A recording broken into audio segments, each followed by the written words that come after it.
Chateaubriand y voyait des portes éternelles construites sur les confins de l'éternité. Qu'on les croit construites par les Atlantes ou les extraterrestres, ces monuments emblématiques derrière moi ont longtemps enflammé l'imagination des hommes. D'Alexandre le Grand à Hérodote, en passant par César ou Napoléon, tous sont tombés en fascination devant les grandes pyramides de Gizeh.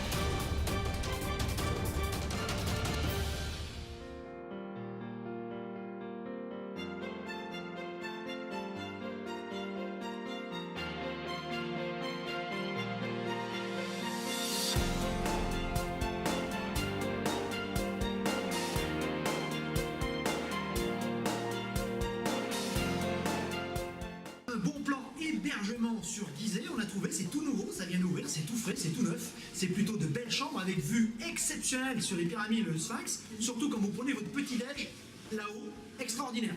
C'est pas très cher, comptez, allez quoi, autour de 60 $ la chambre. Faut négocier un petit peu, notamment pour le leader, hein, et ne pas se retrouver dans une chambre de bonne, comme Christian. Bon, pour le reste, sachez que on a eu un bon petit déjeuner sur le toit, comme je vous l'ai dit, avec vue sur les pyramides, c'était super, très bien placé, très propre, très professionnel. C'est Marianne qui vous accueillera sans doute à la réception. Hein, ils sont très avenants, s'il y a le moindre souci, ils peuvent évidemment intervenir.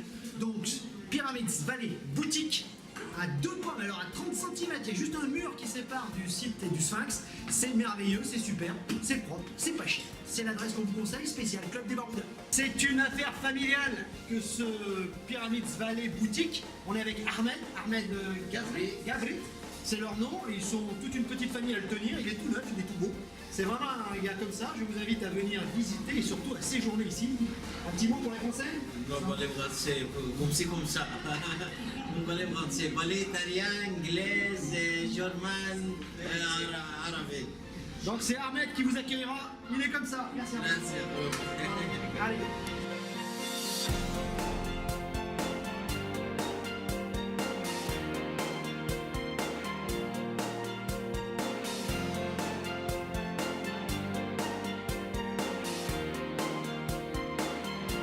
C'est vrai que leur site internet ne mentait pas. Une vue de malade, on est vraiment au pied des pyramides et le Sphinx est juste à côté, c'est impressionnant. On prend son petit-déj en face du Sphinx et des pyramides, un moment magique.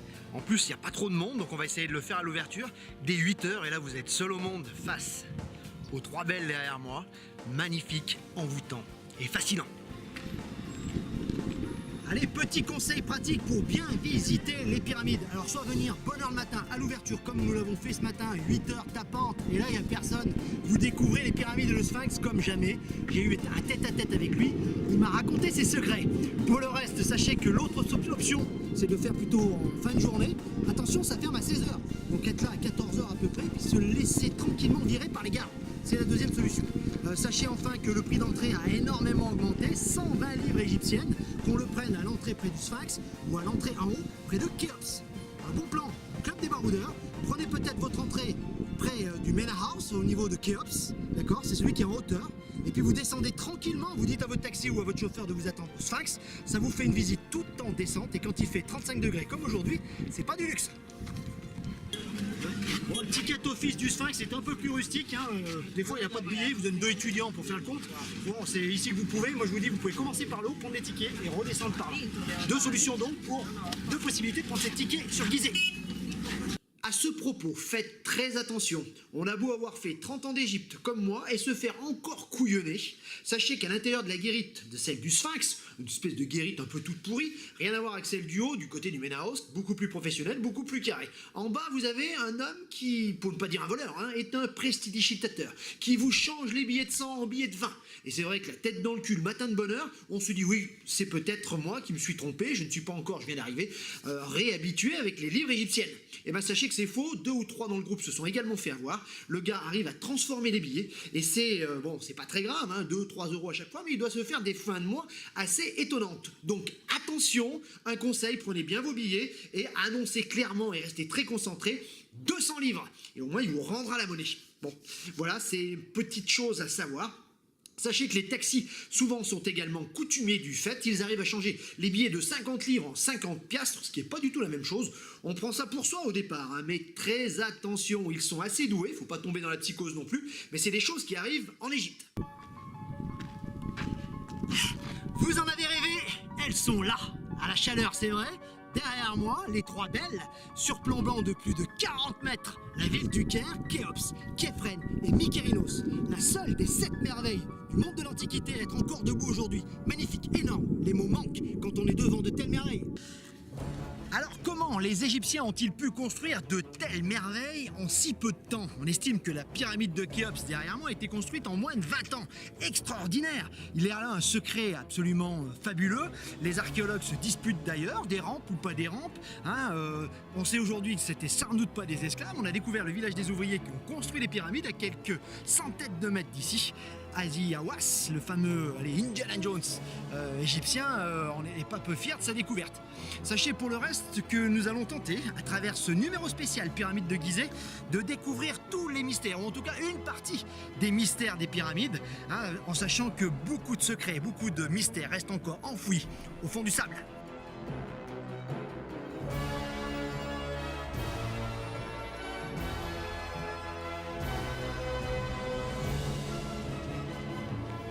Le plateau est complètement creusé de mastaba, les tombes des nobles. On peut y rentrer un petit peu partout, des fausses portes remarquables.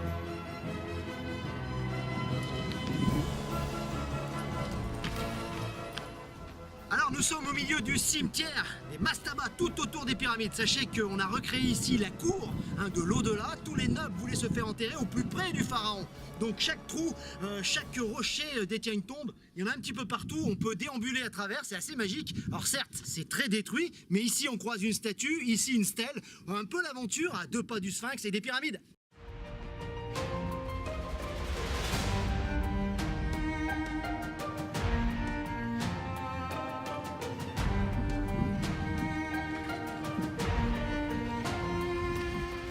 Alors un mastaba, c'est une structure assez simple, une espèce d'énorme rectangle en pierre, hein. On l'appelle d'ailleurs un banc de pierre, en arabe c'est ce que ça veut dire. À l'intérieur une chapelle avec une fausse porte qui permet au bas, l'âme du mort, de revenir se nourrir éventuellement de l'au-delà. C'est assez magique et un puits funéraire descend au sous-sol, c'est là qu'il y a le tombeau, c'est là qu'il y a le sarcophage et c'est là qu'il devait y avoir les trésors. Aujourd'hui il ne reste pas grand chose mais régulièrement on fait des découvertes sur le site de Gizeh.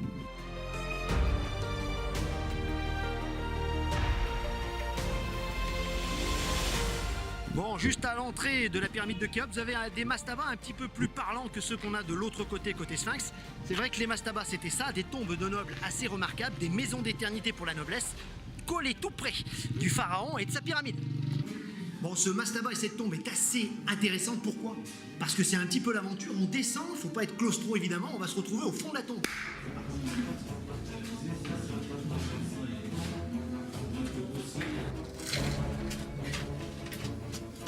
Petite aventure.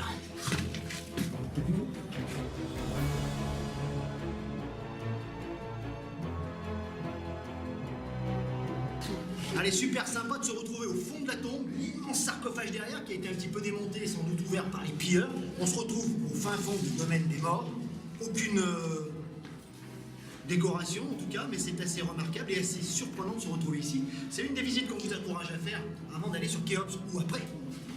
Bon, je vous rappelle que chaque homme devait absolument, avant de mourir, avoir fait sa maison d'éternité, sa tombe. Donc dès qu'on était en âge et surtout en moyens financiers de le faire, là on nous éteint toute la lumière, heureusement que j'ai la caméra.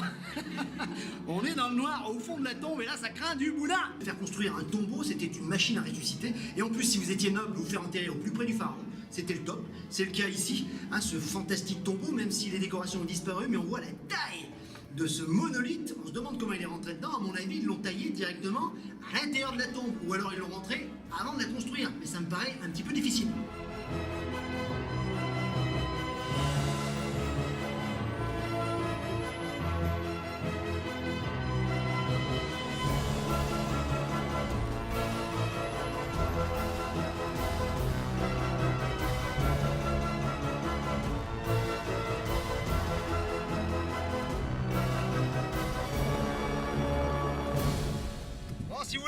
petit peu le touriste, eh ben vous pouvez toujours marchander un chameau. C'est vrai que quand il fait chaud, ça peut être sympa. Bon, pour la photo, vous lâchez un petit billet de 10 ou de 20. Bon, c'est vrai que ça fait une belle photo et puis en même temps, ça les fait vivre. Mais ils sont un petit peu harceleurs, les mecs, ils vont vous suivre du Sphinx jusqu'en haut et ils sont pas faciles à vivre, hein, sans arrêt, sans arrêt. Parfois, c'est bon, il faut s'éloigner un peu des sentiers avec le sourire et ça se passe bien. Thank you, my friend.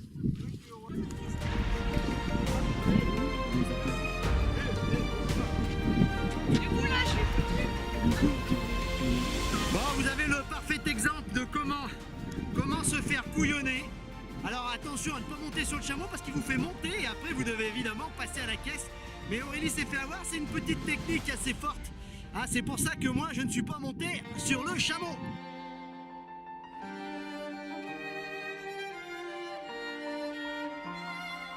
Quoi qu'on ait pu dire sur l'origine des pyramides, à quoi ça sert une pyramide, hein? De la piste pour les extraterrestres, grenier à blé au temps de Joseph, au temps d'Henri, hein, on est quasiment sûr aujourd'hui qu'il s'agit bien d'immenses tombeaux à la gloire des pharaons, des sortes de matrices closes au sein de laquelle le pharaon se transforme en soleil, hein, c'est le symbole du lien qui unit les dieux au roi. Et pour que cette transformation ait lieu, personne ne doit y pénétrer, elle doit être close à jamais.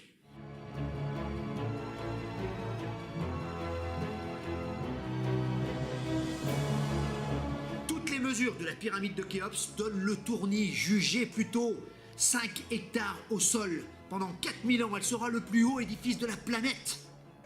147 mètres de haut. Il faudra attendre les cathédrales du Moyen-Âge pour faire mieux. 2,3 millions de blocs de pierre inouïs. Les savants de l'expédition de Bonaparte ont fait le calcul. Ils auraient pu entourer avec ces pierres la France d'un mur de plus de 2 mètres de haut. Énorme. Mais alors, qui était Khéops? L'un des plus mystérieux et légendaires pharaons de l'Égypte. Sachez qu'on sait très peu de choses sur lui. La seule source, c'est Hérodote, un grec qui visite l'Égypte 2000 ans après. Donc les sources sont assez aléatoires.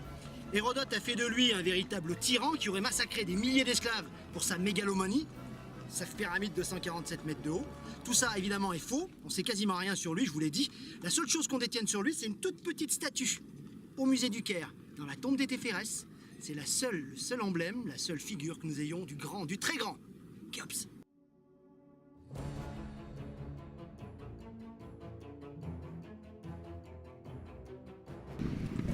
Bon, quand on pense que cette merveille a été construite en moins de 20 ans, sans la roue, sans les poulies, sans les outils en fer, un exploit incroyable. Mais attention, c'était des petits coquins, il y a un secret, les archéologues en sont persuadés aujourd'hui. Ils n'ont taillé que les plus belles pierres, celles qui étaient autour de la pyramide. L'intérieur est fait avec des pierres beaucoup moins belles et beaucoup moins taillées, ce qui a permis de gagner énormément de temps. Sinon, on avait fait les calculs, c'était 200 blocs de plusieurs tonnes par jour, quasiment impossible. Pour le reste, sachez qu'il fallait à peu près 10 000 ouvriers qui dormaient ici en permanence et qui étaient architectes, tailleurs de pierre, des spécialistes donc. Et puis il y avait tous les fellahs égyptiens, tous les paysans qui pendant la crue venaient donner un coup de main. La construction de la pyramide de leur pharaon était une œuvre nationale et on venait aider et donner un coup de main. Il y avait de la bière gratos, à manger également, on a retrouvé un peu tout ça dans le village des ouvriers, c'est assez fantastique. On a calculé qu'il devait au moins être, au bas mot, hein, à peu près entre 30 et 50 000.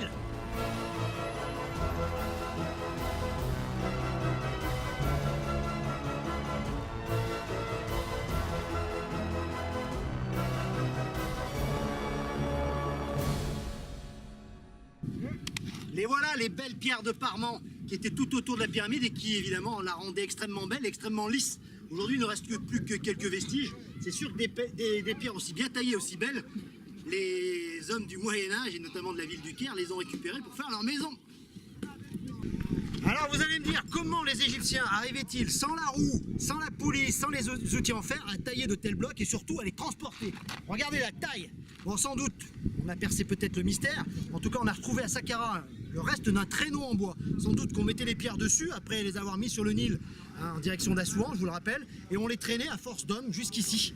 Hein, ça devait être un travail titanesque. Mais alors, comment les monter au sommet? Alors là, c'est une autre question. Hein, on pense à des rampes, et là, les spécialistes ne sont pas d'accord. La première hypothèse est celle des rampes droites. On a d'ailleurs retrouvé de ce type de rampes sur les petites pyramides des reines, au pied de la pyramide de Khéops. Donc c'est possible, en tout cas pour les premiers étages, pourquoi pas? Parce que au fur et à mesure qu'on monte, la rampe doit elle-même s'élever. Alors après on est tout droit comme ça, imaginez tirer des roches de 2 tonnes sur une rampe comme ça, impossible. Il faudrait reculer la rampe. Au fur et à mesure, on a calculé que pour monter jusqu'au sommet, il aurait fallu une rampe de 3 km de long. Autant dire qu'on mettait presque autant de temps à fabriquer la rampe que la pyramide. Impossible. D'autres spécialistes ont pensé ensuite à des rampes en spirale. Séduisant comme hypothèse, en effet. Mais dans les virages, pour pousser, comment on fait? Dernière hypothèse, la plus séduisante et la dernière en date, celle de Houdin, un spécialiste, qui pense qu'il aurait eu éventuellement des rampes intérieures avec des leviers pour pouvoir amener les pierres jusqu'au sommet. Quoi qu'il en soit, rampe, droite, en spirale ou intérieure, le mystère reste entier. On se demande encore aujourd'hui, en 2018, comment des hommes sans poulie, sans échafaudage, sans roues et sans outils en pierre ont-ils pu bien construire de tels monuments gigantesques? Même avec nos moyens ultra modernes, on aurait du mal aujourd'hui à terminer une pyramide pareille en moins de 20 ans. Bon, si vous regardez bien, vous dites au monsieur de se pousser, il est en train de vendre ses trucs. Vous avez le cartouche des constructeurs, en tout cas des tailleurs de pierre, ceux qui tiraient les pierres. Chacun se donnait un nom, les fils d'Horus, les œils de je ne sais quoi. Donc on se donnait un nom pour avoir du courage, on était un groupe, et chaque groupe gravait son nom et son cartouche dans la pierre, en mémoire pour l'éternité. Ça a marché, On n'y voit plus grand chose, mais on voit des petites taches rouges, et si le monsieur est sympa, il se baisse un peu et vous pourrez les voir.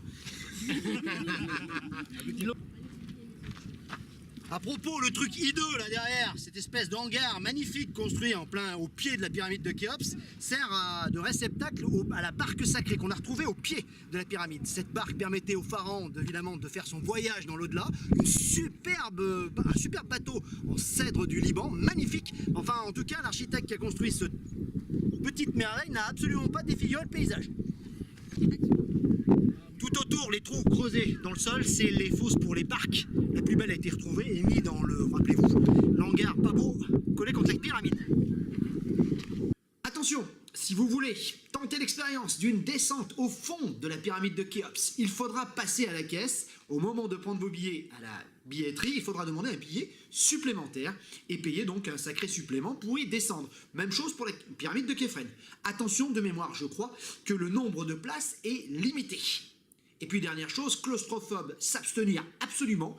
Une fois au fond avec 50 Japonais ou Chinois en furie ou coincés derrière les fesses d'une grosse Japonaise qui n'arrive pas à monter est une expérience assez traumatisante. J'en ai un souvenir assez cuisant. Nous, on préférera rentrer personnellement dans celle de Snéfrou à Dachour. Et là, on sera seul au monde au fond de la pyramide.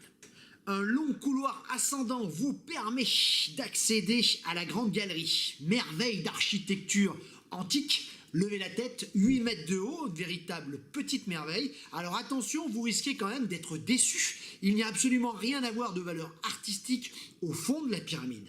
Aucune décoration, aucun hiéroglyphe, rien. Un grand sarcophage en granit dont on se demande bien comment ils ont pu le rentrer là. Sans doute l'ont-ils fait rentrer avant d'avoir fait le plafond, ça c'est sûr. Un beau plafond en granit dans la salle du sarcophage du roi. Et c'est tout. Simplement l'impression assez unique de se retrouver au fond d'une pyramide. L'odeur n'est pas très ragoûtante, surtout s'il y a du monde. Vous verrez, bon, évidemment, c'était pas fait pour ça. De grandes herses en granit étaient censées fermer la salle à tout jamais. Malheureusement, des pilleurs de tombes sont venus et ont déjà pillé la pyramide, sans doute dans les années qui ont suivi l'enterrement du pharaon.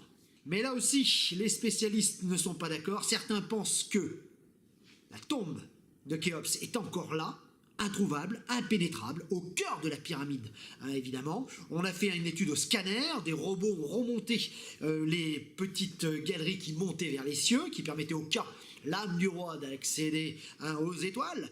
Sachez qu'on a également découvert, grâce au scanner, une énorme vide au milieu de la pyramide, grand comme un Boeing 747.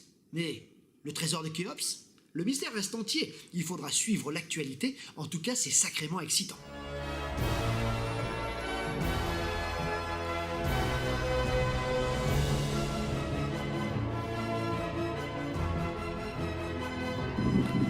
Si vous n'avez pas le temps de vous faire l'intérieur de la pyramide de Khéops, on peut toujours se faire la pyramide d'une reine Énostène. On est parti, on n'a pas le droit de filmer à l'intérieur, mais c'est un bon moment.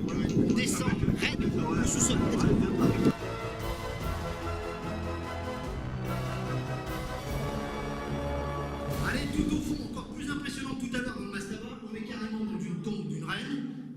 salle des sarcophages est ici.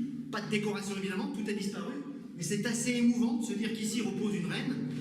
Sachez pour la petite histoire que c'est vrai que pour monter et pour descendre, c'est super difficile, mais c'était pas fait pour ça. Personne ne devait, une fois le sarcophage refermé, le tombeau refermé, venir ici. Donc forcément, ça grimpe dur. Et puis en pleine chaleur, c'est sauna pour tout le monde.